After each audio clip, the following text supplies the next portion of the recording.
Assalamu alaikum warahmatullahi wabarakatuh. Viewers, welcome to our channel. Make sure you subscribe, comment, share. Today we are going to look at how we can use completing the square to solve quadratic equation. For example, we have the quadratic equation we have the equation 5x squared plus 20x minus 25 equals to 0. Minus 25 equals to 0. So first we have to divide the equation by the coefficient of x squared, which in this case is 5.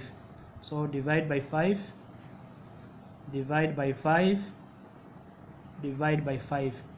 By 5 1 by 5 1, so we have x squared plus by 5 1 by 5 we have 4x minus by 5 1 by 5 we have 5 minus 5 equals to equals to 0.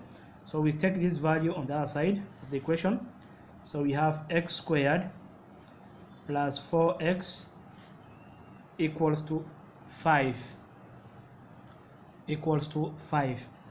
Now the value of c is missing in the equation,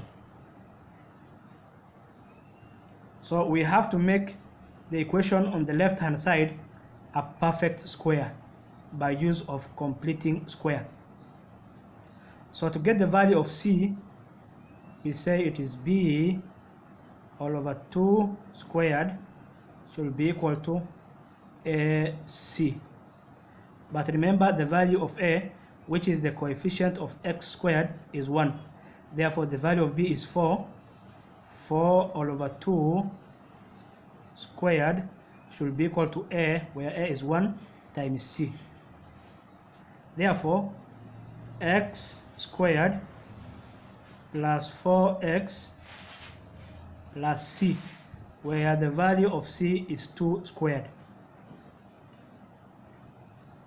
should be equals to 5. Whatever you add on the left hand side should be added on the right hand side. So we say plus 2 squared. So we pick the values that are squared. So we have x plus 2 squared should be equals to 5 plus 2 squared, which is 4. X plus 2 squared should be equal to 9. We have to find the square root both sides. So we have x plus 2 should be equal to either plus or minus 3. So we have to collect like terms together.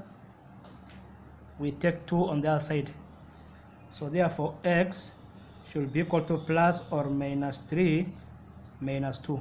So the value of x will either be positive 3 minus 2, which is 1, or x will be equals to negative 3 minus 2, which is negative 5. So that is how we use the completing square to solve quadratic equation. Thank you.